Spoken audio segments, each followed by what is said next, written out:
오늘 함께 우리가 나눌 말씀은 26과 철저하지 않은 순종이라는 제목으로 사무엘상 15장 1절에서 9절까지 말씀을 함께 나누려고 생각합니다. 오늘 말씀은 하나님의 말씀에 불순종함으로 완전하게 몰락하는 사울의 이야기를 담고 있습니다. 우리가 계속해서 사무엘상을 보아왔듯이 사울이라고 하는 인물은 사무엘상 13장과 14장에서 하나님의 말씀을 듣지 않아서 점점 몰락의 길에 들어서고 있는 모습을 보여주었습니다. 13장에서는 사울의 왕조가 길게 이어지지 않을 것이다 이런 선언을 들었고, 14장에서는 사울이라고 하는 인물이 백성들을 피곤하게 하고 땅을 곤란케 하는 인물로 등장을 하면서 사울이 왕의 자격이 없는 것이 아닌가, 왕의 자격이 있는지 심각한 의문이 들게 하는 모습들이 계속 나왔습니다. 그런데 15장에 오면 사울이 결정적으로 하나님의 말씀에 불순종하는 모습을 보여주게 되고, 15장의 결론부에 가면 사울은 사실상 폐위된 왕으로, 왕위에는 앉아있지만 실제적으로 하나님 앞에서는 폐위된 왕으로 간주되는 것을 우리가 볼 수가 있습니다. 본문의 질문을 살펴보면서 오늘 말씀을 좀 더 자세하게 생각해보면 좋을 것 같은데요. 먼저 1번 질문입니다. 아말렉 족속은 과거 출애굽 당시 이스라엘에게 어떤 일을 행했습니까?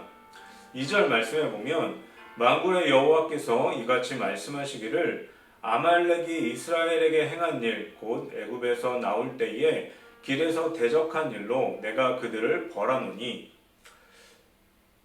출애굽 17장 8절 천조 말씀인데요. 그때에 아말렉이 와서 이스라엘과 르비딤에서 싸우니라.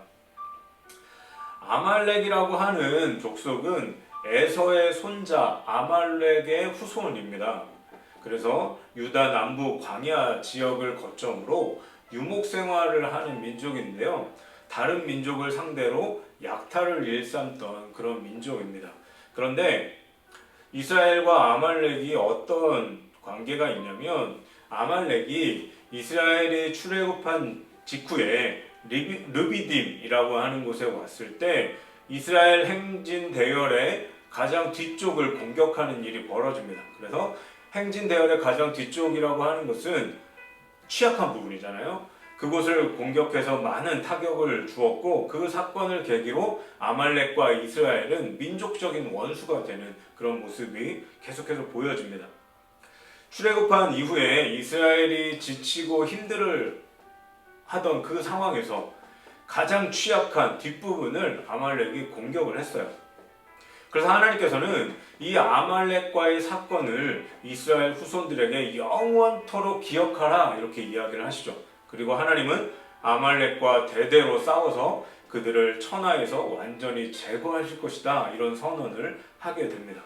그러니까 아말렉이 이스라엘을 친 것은 하나님 편에서 보면 하나님의 구원 사역에 정면으로 대적하는 그런 행위로 보여지게 된 거죠. 그래서 이스라엘에서 영원히 기억하도록 하셨고 하나님께서 심판하실 것이다 이런 선언을 하셨는데, 그 심판이 이제 이루어지고 있는 것입니다.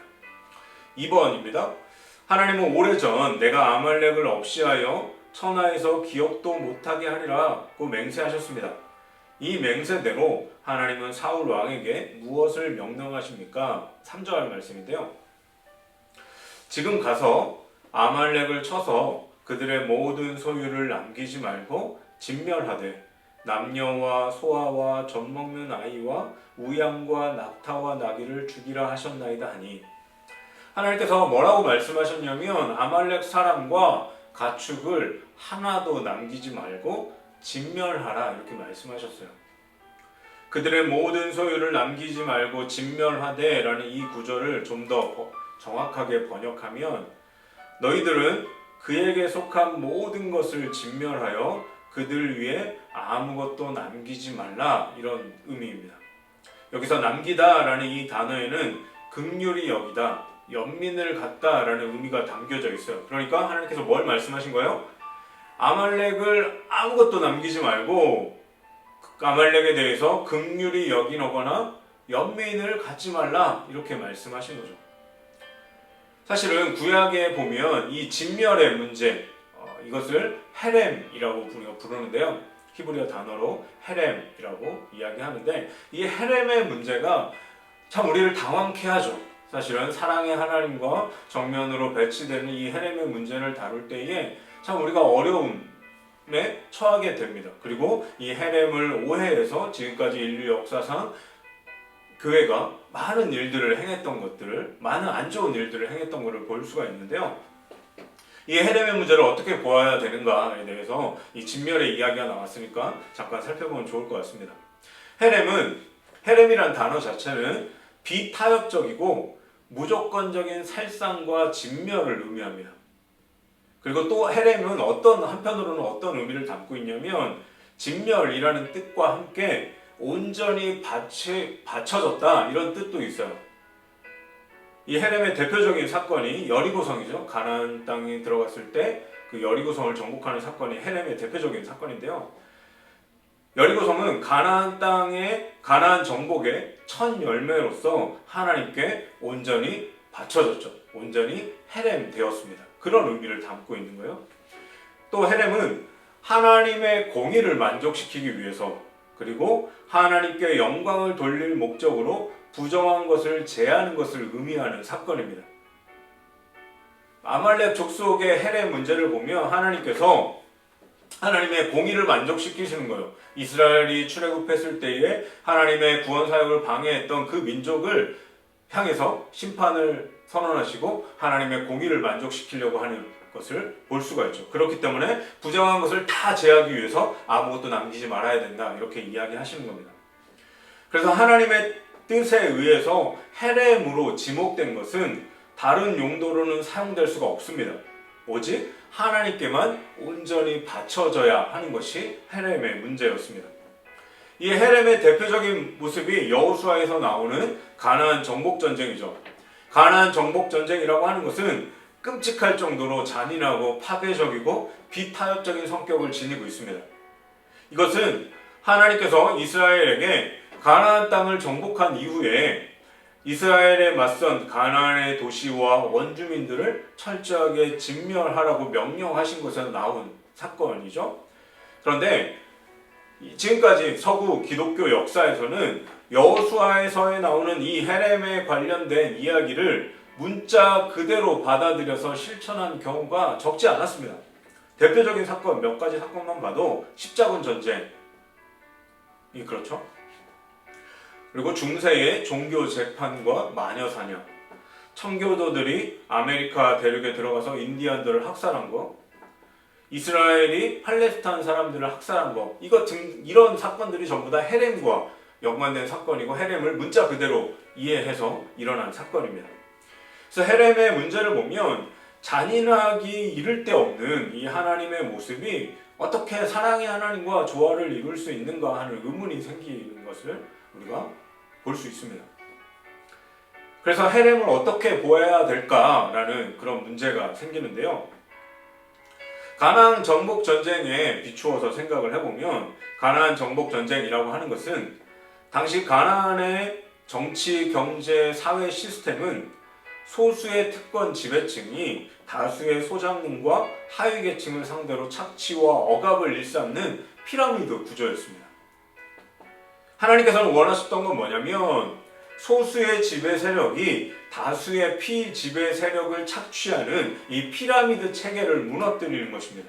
그래서 모든 사람이 공평하게 살아가는 체계를 건설하기 위해서 가나안의 그 기존 시스템을 완전히 해체하도록, 완전히 무너뜨리도록 명령하신 사건이 가나안 정복 전쟁인 것이죠.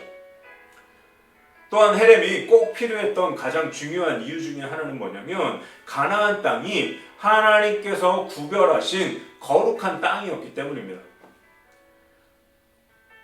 하나님의 성소였던 거예요. 하나님의 성소는 거룩해야 합니다. 하나님의 성소에 부정한 것이 들어오거나 머물러서는 안 되는 거죠. 그래서 이스라엘은 하나님의 성소인 그 가나안 땅의 부정을 철저하게 제거하고 헤렘하고 그 땅을 하나님께 온전히 바쳐야 했습니다. 헤렘해야 했던 거죠. 만약 하나님의 성소인 가나안 땅을 더럽히거나 오염시키면 오히려 이스라엘이 헤렘을 당하게 됩니다. 그 예가 어떤 사건이냐면요, 아간이 진멸당한 사건이에요. 여리고성은 하나님께 온전히 바쳐져야 했잖아요. 헤렘 되어져야 했는데 아간이 어떻게 하죠? 거기서 전리품을 취합니다. 그리고 그 결과 여리고성이 온전히 바쳐지지 못하게 되는 사건이 벌어져요. 그래서 어떻게 되냐면 아간이 헤렘을 당하는 사건이 일어나죠.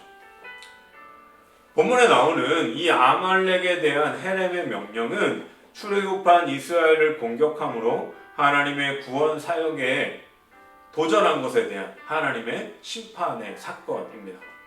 사울은 아말렉을 진멸함으로 하나님의 공의를 드러내고 아말렉은 온전히 하나님께 헤렘 되어야 했어요. 하나님께 온전히 바쳐져야 했던 거죠. 그런 의미에서 우리가 오늘 이 아말렉의 진멸 사건을 바라보면 좋을 것 같습니다. 3번입니다. 아말렉과의 전쟁을 위해 들라임에 모인 군사의 수는 얼마나 되었습니까? 4절인데요. 사울이 백성을 소집하고 그들을 들라임에서 세어보니 고병이 20만 명이요 유다 사람이 10,000명이라.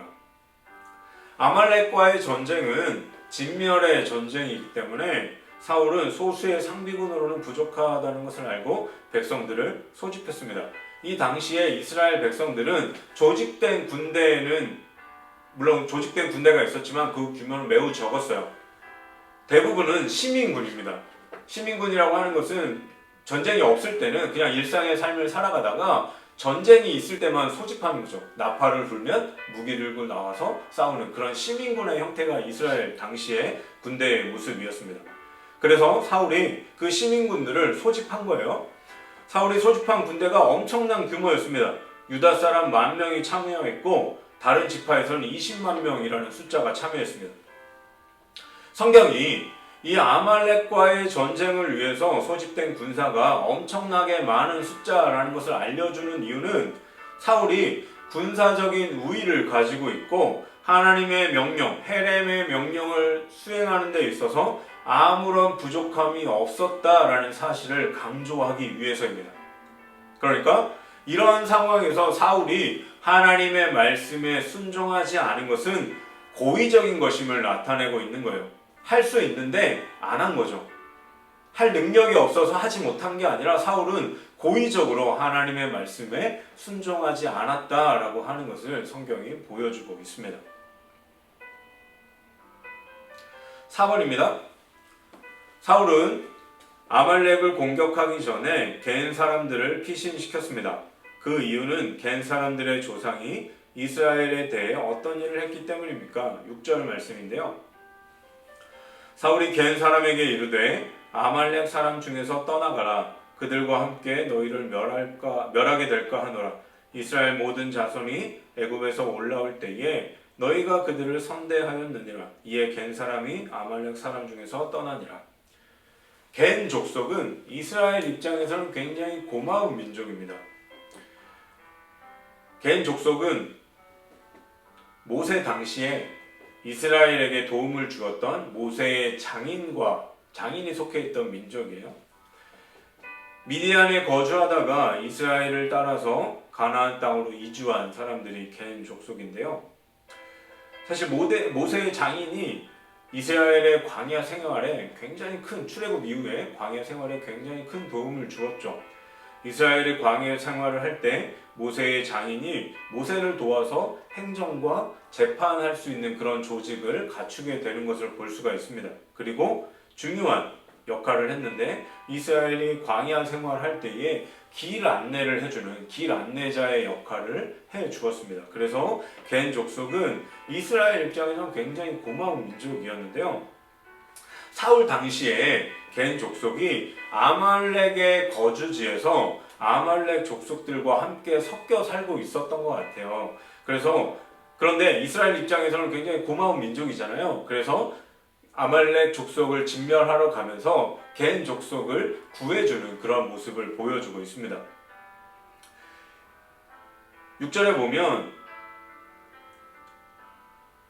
아말렉 사람 중에서 떠나가라. 그들과 함께 너희를 멸하게 될까 하노라. 이런 구절이 나오는데 여기에 보면 세 개의 명령어가 나옵니다.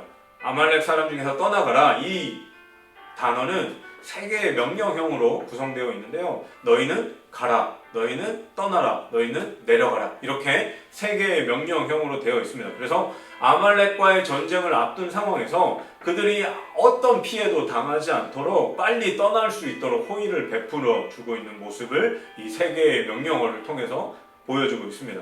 그러니까 아말렉 족속과 겐 족속이 대조를 이루고 있습니다. 아말렉 족속은 어떻죠? 출애굽할 때에 이스라엘 백성들을 공격한 일로 심판을 당하죠.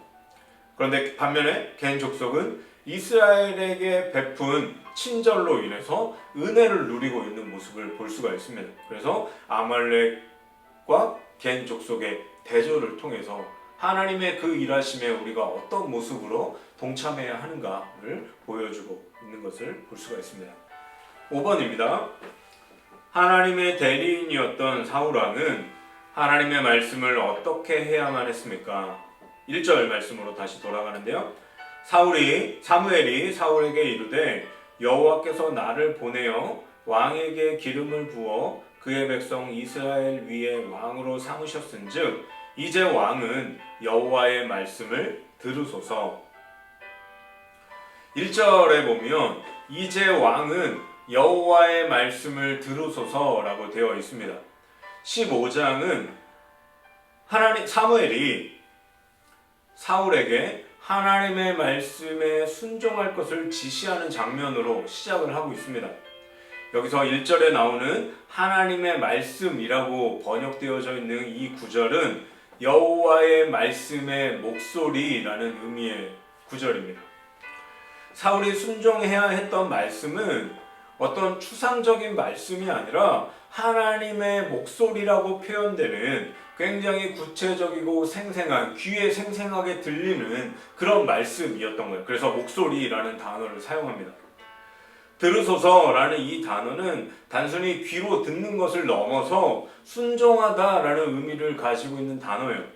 그러니까 사무엘이 사울에게 요구한 것은 뭐냐면 하나님의 목소리와 같은 그 구체적인 하나님의 말씀을 듣고 순종하라라고 요구한 거죠. 이 사울의 모습을 보면 사울이 하나님의 말씀, 하나님의 목소리에 순종하지 않은 이 모습을 보면 나에게 베풀어 주신 그 은혜, 하나님의 그 손길, 하나님의 일하심, 내가 누구인가, 나의 정체성을 아는 것이 얼마나 중요한가 하는 것을 우리가 생각해 볼 수 있습니다. 사울 왕이 하나님의 목소리, 하나님의 말씀의 목소리를 들어야 하는 이유로 사무엘이 사용하는 근거가 있는데요. 그게 뭐냐면 사울이 기름 부음 받은 왕이기 때문이다라는 거예요. 하나님께서 사울을 왜 왕으로 세우셨죠? 사울이 뛰어난 사람이고 왕이 될 자격이 있어서 왕이 된 것이 아닙니다. 하나님께서는 이스라엘의 가장 미약한 집안 출신이었던 사울을 왕으로 삼으셨어요. 하나님이 선택하셔서 세우셨음을 근거로 제시하면서 하나님의 말씀에 순종하라고 이야기하고 있습니다. 사울이 이스라엘의 왕이지만 여기서 강조하는 건 뭐냐면 하나님의 도구라는 사실을 강조하고 있는 거예요. 순종이라고 하는 것은 의무의 차원에서 요구되어지는 것이 아니라 은혜 받은 자에게서 당연히 나와야 되는 아주 자연스러운 반응으로 오늘 말씀에서 이야기되어지고 있는 거죠. 사울이 그 은혜를 생각해야 했어요. 내가 잘나서 어떤 왕이 될 만한 자격이 있었기 때문에 왕으로 세워진 것이 아니라는 사실을 사울도 압니다. 하나님이 가장 연약한 중에서 자기를 세우셨다는 사실을 알아요. 그러면 은혜를 받았잖아요.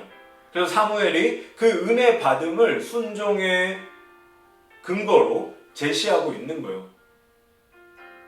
은혜 받은 자에게서 순종이라고 하는 것은 자연스럽게 나와야 되는 은혜 받음에 대한 반응이라는 것을 우리에게 보여주고 있는 거죠. 우리가 하나님의 말씀에 순종하며 살아가길 원하지만 연약한 모습일 때가 많죠. 그때 우리가 생각해야 되는 것은 뭐냐면 나에게 베풀어 주신 은혜입니다. 구원의 은혜. 허물과 죄로 죽었던 나, 정말 구원받기에 불가능한 나를 하나님의 자녀 삼아주신 그 십자가의 공로와 그 은혜를 생각할 때 우리가 순종하며 하나님의 말씀에 순종하며 살아갈 수 있다라는 것을 이야기해 주고 있는 것입니다. 그러니까 우리가 항상 놓치지 말아야 될 것은 뭐냐면 나 같은 죄인을 구원해 주신 그 십자가의 은혜입니다. 내가 받은 은혜가, 내가 받은 구원이 당연한 것이 아니라 정말 놀라운 기적의 사건임을, 은혜의 사건임을 우리가 정말 깊이 알아갈 때 우리의 삶의 모습이 하나님 앞에서 다른 모습으로 살아갈 수 있다라고 하는 것을 오늘 말씀이 우리에게 보여주고 있습니다. 6번입니다. 사울 왕은 하나님의 말씀에 철저하게 순종하지 못했습니다. 도표를 통해서 정리해 보십시오. 그래서 하나님의 명령과 그 교재에 보면 하나님의 명령과 사울의 행동, 그리고 순종 여부가 이렇게 쭉 나오고 있는데요. 7절 말씀에 보면 사울이 하일라에서부터 애굽 앞 술에 이르기까지 아말렉 사람을 치고라고 말씀합니다. 이 지역, 7절에 나온 이 지역을 보면 당시에 아말렉 족속들이 흩어져 살던 거의 모든 지역이 포함되어져 있습니다. 그러니까 사울이 하나님의 말씀에 따라서 아말렉 족속이 거주하고 있던 모든 곳에서 완전한 승리를 거두었다라고 하는 것을 7절에 나오는 하일라에서부터 애굽 앞 술에 이르기까지라는 그 지명이 보여주고 있습니다. 8절 9절 말씀에 보면 아말렉 사람의 왕 아각을 사로잡고 칼날로 그의 모든 백성을 진멸하였으되 사울과 백성이 아각과 그의 양과 그의 소의 가장 좋은 것 또는 기름진 것과 어린 양과 모든 좋은 것을 남기고 진멸하기를 즐겨 아니하고 가치 없고 하찮은 것은 진멸했다. 이렇게 말씀하죠. 여기서 우리가 두 가지를 생각해 볼 수 있는데 첫 번째는 아각 왕을 사로잡았습니다. 아각이라는 이 명칭은 애굽의 바로처럼 아말렉 족속의 왕들에게 붙여진 호칭이었던 것 같아요. 사울이 아각 왕을 다른 아말렉 사람들과 함께 진멸하지 않고 생포했습니다. 왜 사울이 모두 진멸하라는 하나님의 말씀을 어기고 아각을 생포했을까요? 좋은 짐승들에 대해서는 여호와께 제사를 드리려고 했다라고 변명을 하고 있지만 아각 왕에 대해서는 사울이 그 이유를 직접 밝히고 있지 않습니다. 그래서 우리가 추측을 해보자면 사울이 아마도 아각 왕을 포로로 사로잡아서 자신의 명예를 높이려고 했던 것 같아요. 사울이 자신의 왕권 강화를 위해서 이스라엘을 괴롭히던 그 아각 왕을 포로로 잡아서 이스라엘 백성들에게 내가 아각 왕을 사로잡았다, 이런 자신의 권위를 과시하려고 했던 게 아닌가 그런 생각을 해보게 됩니다. 그러니까 사울은 하나님의 말씀에 순종하는 것보다 자기의 왕권, 자기의 안위를 더 중요하게 생각했던 사람이었다라는 것을 보여주고 있습니다. 그런데 이건 하나님의 뜻이 아니었어요. 사울은 아각 왕을 좋은 가축처럼 자신에게 가치 있는 것으로 여겨서 살려줌으로써 하나님의 그 아말렉 진멸에 대한 명령을 고의적으로 어기는 결과를 가져오게 되었습니다. 그 두 번째는 가치 없고 하찮은 것은 진멸하고 좋은 것은 남겼습니다. 3절에서 하나님의 말씀은 뭐였냐면 남기지 말고 다 진멸하라는 거였어요. 성경은 사울이 하나님의 말씀을 어기고 남기고 진멸하지 않았음을 지적하기 위해서 어떻게 하냐면 3절에서 사용하던 단어와 동일한 단어들을 8절, 9절에서 사용하고 있습니다. 그래서 사울은 3절에서 하나님이 말씀하신 것과 정확하게 반대로 행했다라는 것을 성경이 강조해주고 있는 거예요. 사울은 아말렉이 진멸되는 것을 원하지 않았고 남기기를 원했습니다. 그렇기 때문에 사울이 하나님께 가장 좋은 것으로 제사하려고 남겼다라고 하는 말은 사실 말이 되지 않는 이야기예요. 하나님의 말씀대로 아말렉을 진멸하는 것 자체가 하나님께 드리는 제사라는 사실을 사울은 알지 못했다라는 거죠. 그 헤렘이라는 단어에 진멸하다라는 의미도 있지만 온전히 바쳐지다 그런 의미도 있다고 앞에서 이야기를 했는데, 사실은 아말렉을 진멸하는 것 자체가 하나님께 드리는 가장 좋은 제사였던 거예요. 그런데 사울은 그것에는 관심이 없었던 거죠. 하나님은 사울에게서 제사를 원하신 것이 아니라 순종을 원하셨습니다. 그래서 뒤에서 사무엘이 순종이 제사보다 낫다 이런 이야기를 사울에게 하죠. 사울은 자신의 판단에 따라 가치 있는 것은 취하고 가치 없는 것은 진멸했습니다. 본문에 사용된 단어들을 보면 사울이 가축의 대부분을 진멸하고 그 중에 간혹 좋은 것들을 골라 취한 것이 아니라 특별히 나쁜 것만을 없애고 대부분을 남겼다, 그런 뉘앙스로 오늘 본문이 이야기하고 있습니다. 결국 사울은 하나님을 경멸하는 그런 결과를 가져온 거죠. 하나님의 말씀에 불순종함으로 하나님을 경멸하는 그런 결과를 가져오게 되었습니다. 하나님의 말씀을 가볍게 생각했던 사울은 결국 하나님께 버림을 받게 되는 결과를 얻게 됩니다. 7번입니다. 사울 왕의 불순종에 함께 동참했던 사람은 누구입니까? 9절 말씀인데요. 사울과 백성이 아갑과 그의 양과 소의 가장 좋은 것 또는 기름진 것과 어린 양과 모든 좋은 것을 남기고 진멸하기를 즐겨 아니하고 가치 없고 하찮은 것은 진멸하리라. 사울의 불순종에 누가 동참을 합니까? 사울 혼자 그렇게 한 게 아니라 성경이 뭐라고 이야기를 하냐면 9절 초반에 보면 사울과 백성이 이렇게 했다 이야기하는 거예요. 사울 왕만 하나님께 불순종한 게 아니라 사울 왕과 백성이 공동으로 하나님의 말씀에 순종하지 않았다라고 성경은 지적해주고 있습니다. 그런데 사무엘상 15장 15절 21절에 보면 사울이 모든 책임을 백성에게 돌리죠. 백성이 하나님께 제사를 드리려고 했기 때문에 좋은 것을 남겼다라고 변명을 합니다. 사울 왕은 정말 끝까지 이기적인 왕이에요. 자기만 생각하는 왕. 왕의 자격이 없는 그런 왕으로 나타납니다. 하지만 9절에서는 사울이 그렇게 핑가한다 하더라도 9절에서는 사울과 백성이 함께 하나님의 말씀을 지키지 않았음을 분명하게 기록하고 있습니다. 사울과 백성들은 하나님의 말씀보다 눈앞에 보이는 이익을 더 중요하게 생각했던 거죠. 죽이려고 했을 거 아니에요? 그런데 보기에 너무 좋아 보이는 거죠. 너무 기름져 보이는 거예요. 이걸 팔면, 이걸 얻으면 내가 얼마의 이익을 취할까가 하나님의 말씀보다 먼저 생각되어진 거죠. 그러니까 그 말씀에 순종하지 않게 된 겁니다. 우리가 무엇을 바라보는가, 무엇을 생각하며 살아가는가 하는 것이 중요합니다. 사울과 백성이 처음부터 하나님의 말씀을 지키지 않으려고 한 것은 아닐 것 같아요. 하나님의 말씀을 지키려는 마음으로 시작했지만 눈앞에 기름지고 좋아 보이는 가축들이 보이자 하나님의 말씀보다 현실의 이익이 더 크게 보였기 때문에 하나님의 말씀을 어긴 것이 아닌가 그런 생각을 해보게 됩니다.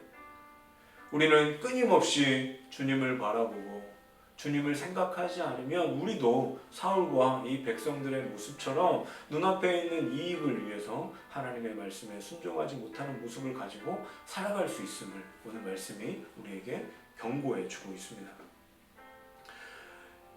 정리를 해보면 사울은 하나님의 말씀을 듣지 않았기 때문에 실패했습니다. 오늘 말씀 전체는 하나님의 말씀을 듣는 것을 중심으로 구성되어져 있습니다.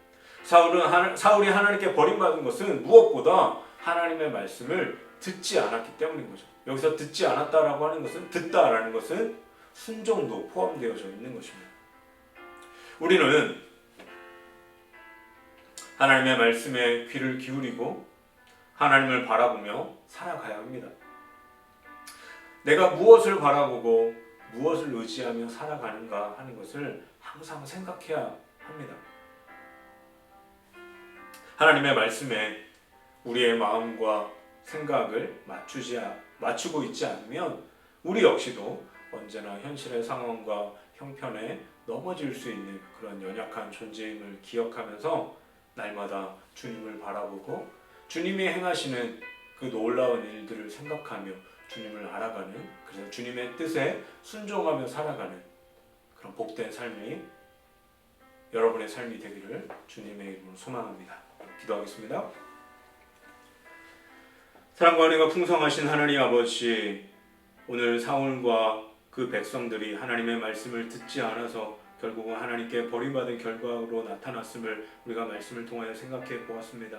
하나님 아버지, 우리는 하나님의 말씀에 어떻게 순종하며 살아가고 있는지 돌아보길 원합니다. 순종이 제사보다 낫다라고 말씀하셨는데 하나님 아버지, 우리의 삶의 순종이 어떤 모습으로 나타나고 어떻게 하나님께 드려지고 있는지 돌아보기를 원합니다.